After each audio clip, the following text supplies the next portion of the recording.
Friends, मैं सुलेखा गुप्ता। आज हम देख रहे हैं पेज सेकंड ईयर की प्राथमिक स्रोत।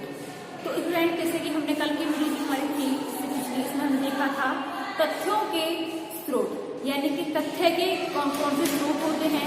तो हमने कल की वीडियो में देखे थे कि तथ्यों के स्रोत दो प्रकार के होते हैं, प्राथमिक स्रोत और द्वितीयक स्रोत।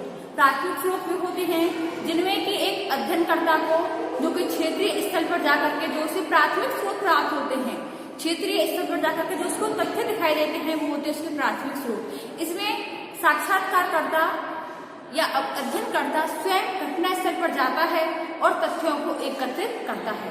और द्वितीयक स्रोत भी होते हैं जिनमें व्यक्ति किसी माध्यम के द्वारा, जैसे कि पत्र, डायरी, जनगणना रिपोर्ट, इन सब के द्वारा किसी का सहारा लेकर के अगर वो अध्ययन करता है तो वो होते हैं उसके द्वितीयक स्रोत। तो फ्रेंड्स, आज की हमारी वीडियो है प्राथमिक स्रोत के ऊपर कि प्राथमिक स्रोत किसे कहते हैं, प्राथमिक स्रोत कितने प्रकार के होते हैं, इसके अंदर कौन कौन से स्रोत आ सकते हैं, प्राथमिक स्रोतों के गुण क्या होते हैं, प्राथमिक स्रोतों के दोष क्या होते हैं। तो प्राथमिक स्रोत चार, जैसे कि अवलोकन होता है प्राथमिक स्रोत के अंतर्गत, साक्षात्कार आता है, अनुसूची आती है और प्रश्नावली आती है। तो सबसे पहले हम देखेंगे कि प्राथमिक स्रोत किसे कहते हैं या प्राथमिक स्रोत क्या होता है। तो प्राथमिक स्रोत वे स्रोत होते हैं जो प्राथमिक स्तर पर तथ्यों के संकलन में सहायक होते हैं। प्राथमिक स्रोत वे स्रोत होते हैं जो प्राथमिक स्तर पर तथ्यों के संकलन में सहायक होते हैं। तो प्राथमिक स्रोत से प्राप्त तथ्य वे मौलिक तथ्य होते हैं जिनको कि संकलित और प्रचारित करने का उसी व्यक्ति या शोधकर्ता का दायित्व होता है जिसने उन्हें एकत्रित किया है। प्राथमिक स्रोत से एकत्रित सामग्री का संकलनकर्ता, रिपोर्ट या प्रतिवेदन का लेखक हो, यह आवश्यक नहीं, उसे इस बात का अच्छी तरह से समझ होनी चाहिए। इसमें पीटर एच मॉन के अनुसार प्राथमिक स्रोत वे स्रोत होते हैं जो प्रथम बार तथ्य प्रदान करते हैं। इसका तात्पर्य होता है कि ये तथ्य संकलित करने वाले लोगों द्वारा प्रस्तुत किए गए तथ्यों का मौलिक रूप होते हैं। प्राथमिक स्रोतों को अन्य शब्दों में हम समझ सकते हैं, जैसे कि जहाँ शोधकर्ता स्वयं अपने अध्ययन क्षेत्र का या अध्ययन समूह का आवश्यक रूप से अध्ययन करता है, उनका अध्ययन की इकाइयों से संपर्क करता है और तब जाकर के तथ्यों को एकत्रित करता है, तो वहां इसे तथ्य संकलन का प्राथमिक स्रोत भी कह सकते हैं। यहाँ अपनी अध्ययन की इकाई व्यक्ति से वह सीधा संपर्क करके तथ्य संकलित करता है। इस प्रकार से प्राप्त तथ्यों को प्राथमिक स्रोतों के द्वारा एकत्रित सामग्री इस कारण भी कहा जाता है क्योंकि किसी विशिष्ट विषय या विशिष्ट समस्या के लक्ष्य को ध्यान में रखकर इसे प्रथम बार एकत्रित किया जाता है। इस सामग्री के संकलन का दायित्व स्वयं शोधकर्ता का होता है। इस सामग्री की विश्वसनीयता एवं उपयुक्तता के लिए स्वयं अनुसंधानकर्ता उत्तरदायी होता है। इस सामग्री के संकलन में शोधकर्ता का स्वयं का लगाव होता है। इस लगाव के फलस्वरूप अपने अध्ययन को वैज्ञानिक स्वरूप प्रदान करने के लिए वह पूर्णतः निष्पक्ष रहकर तथ्यों का संकलन करता है और यह भी कोशिश करता है कि इस लगाव के कारण वह पूर्वाग्रह से ग्रसित हो जाए। इस लेटर में श्रीमती पीबी यंग ने तथ्यों के संकलन के प्राथमिक स्रोतों को दो भागों में भी डिवाइड किया है, एक प्रत्यक्ष, दूसरा अप्रत्यक्ष स्रोत। तो प्रत्यक्ष स्रोत के अंतर्गत अवलोकन, अनुसूची, साक्षात्कार प्रविधियों की सहायता से सामग्री संकलित करते हैं। प्रत्यक्ष स्रोत में शोधकर्ता या अध्ययनकर्ता अध्ययन इकाइयों से सीधा संपर्क करता है और अप्रत्यक्ष यानी कि शोधकर्ता अध्ययन इकाइयों से सीधा संपर्क किए बिना किसी और की सहायता से सामग्री संकलित करता है। तो अप्रत्यक्ष प्राथमिक स्रोतों में प्रश्नावली, रेडियो या टेलीविजन अपील, टेलीफोन साक्षात्कार, प्रतिनिधियां, ये सभी प्रमुख होते हैं। तो उसमें हम सबसे पहले प्रत्यक्ष स्रोत देखेंगे। इसमें आएगा अवलोकन, साक्षात्कार, अनुसूची।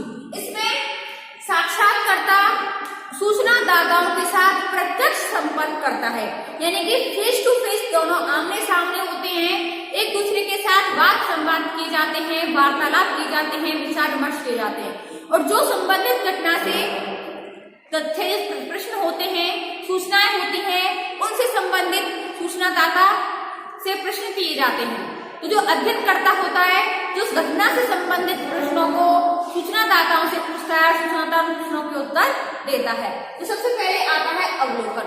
तो इसमें जब सूचना अवलोकन प्रविधि में जब अध्ययनकर्ता किसी भी कोई भी समस्या का जब वो अध्ययन करता है, तो वह स्वयं उस घटना स्थल पर पहुंचता है। घटना स्थल पर पहुंच के वहां की दशा, वहां की वस्तुओं, रीति रिवाजों, व्यवहारों को निष्पक्ष रूप से देखता है। इसके बाद तटस्थ होकर के उनका अवलोकन करता है। अवलोकन यानी कि सूक्ष्म दृष्टि से उनका अवलोकन करना, और इस आधार पर तथ्यों को एकत्रित करता है। इस प्रविधि का सफल प्रयोग सीमित क्षेत्र में ही किया जा सकता है, क्योंकि अगर विस्तृत क्षेत्र होगा तो अध्ययनकर्ता सूचनादाताओं से ठीक प्रकार से सूचना एकत्रित नहीं कर पाएगा, तथ्यों को एकत्रित नहीं कर पाएगा।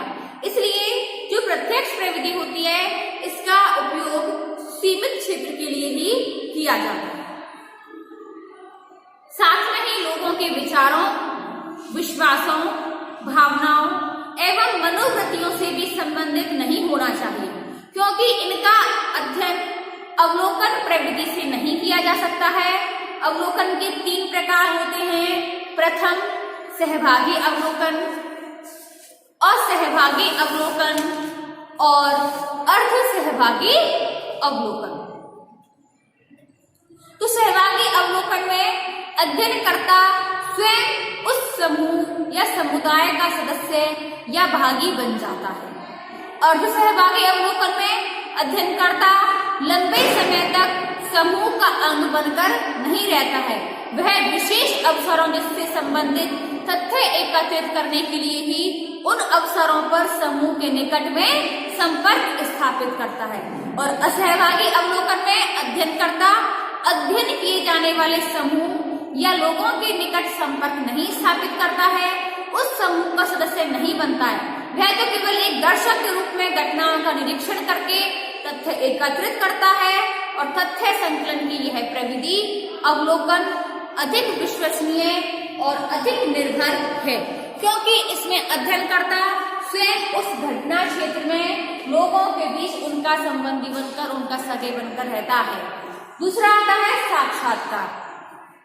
तो इसमें अध्ययन विषय से संबंधित विभिन्न व्यक्तियों से सीधा संपर्क स्थापित करके बातचीत की जाती है, और अध्ययन हेतु आवश्यक सामग्री भी स्थापित की जाती है। इस विधि की साक्षात्कार विधि के नाम से जानते हैं। इसमें अध्ययनकर्ता अनुसूची या साक्षात्कार प्रदर्शिका की सहायता लेता है। वह चाहे तो मुक्त वार्तालाप के माध्यम से भी तथ्य संकलित कर सकता है, या घटना या विषय से जुड़े हुए लोग साक्षात्कार के माध्यम से विश्वसनीय एवं निर्भर योग्य सूचनाएं भी दे सकते हैं। फिर भी साक्षात्कार के द्वारा बीच बीच में भी ऐसे प्रश्न पूछे जाते हैं जिसकी सहायता से एकत्रित सामग्री की जांच भी हो सकती है। इसमें दूसरा आता है अनुसूची। तो अनुसूची एक प्रश्नों की सूची होती है जिसे कि अध्ययनकर्ता स्वयं या उसके प्रगणक क्षेत्र में जाकर के सूचनादाताओं से प्रश्न पूछते हैं और उनमें उत्तरों को भरते हैं। अनुसूची में सूचनादाता का नाम, पता, उसकी आयु, उसकी जाति, उसका व्यवसाय, सब कुछ उसमें उसका ब्यौरा होता है, और जिस सूचनादाता से हम प्रश्न कर रहे हैं, जो उत्तर दे रहा है, उन प्रश्नों के उत्तर उस अनुसूची के अंतर्गत भरे जाते हैं। तो इस विधि में अनुसंधानकर्ता तथा सूचनादाता सूचनादाताओं के बीच में अनुसूची के माध्यम से प्रत्यक्ष संपर्क स्थापित हो जाता है। इस विधि की सहायता से अशिक्षित व्यक्ति भी सूचनाएं आसानी से प्राप्त कर सकते हैं। यह सूचना प्राप्ति का बहुत ही अच्छा और विश्वसनीय स्रोत है। इस विधि की सहायता से अध्ययन का एक प्रमुख लाभ यह भी होता है कि अनुसंधानकर्ता को घटनाओं का अवलोकन करने का भी अवसर प्राप्त हो जाता है। परंतु इसका ये भी है कि अवलोकन या अनुसूची जो है हम प्रत्येक घर जाकर के करते हैं, तो हमें इसमें समय की भी दिक्कत होती है कि हो सकता है कि हम जब जाएं तो सूचनादाता उस समय पर घर पर ना हो या उनके पास समय ना हो, तो इसलिए हमें उनसे पहले ही पूछ लेना चाहिए, ये कंफर्म कर लेना चाहिए कि भाई हम जब आए तो आप घर पर मिल सकते हो या नहीं मिल सकते, आपका अवकाश कब रहता है।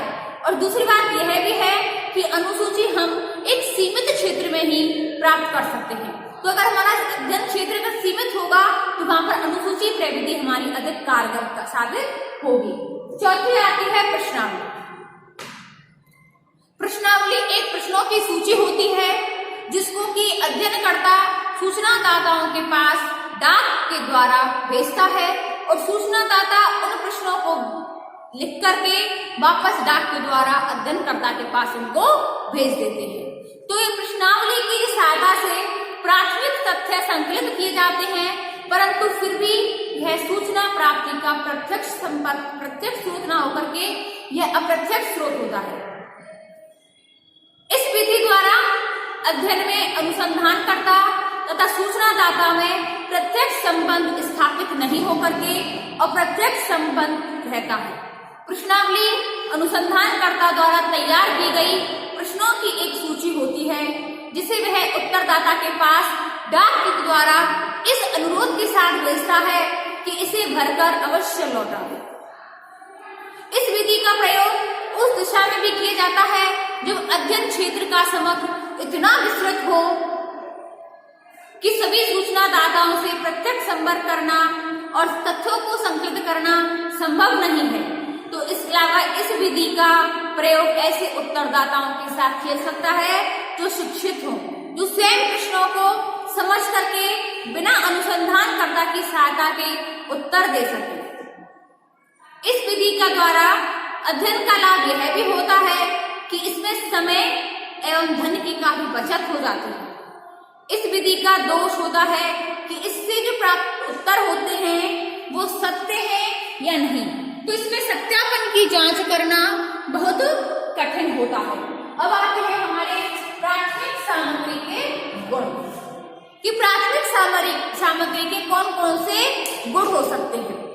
तो इसमें इस प्राथमिक सामग्री के स्रोत द्वारा जो तथ्य संकलन के लिए प्रयुक्त किए जाते हैं उसमें अध्ययन के लचीलेपन का गुण होता है।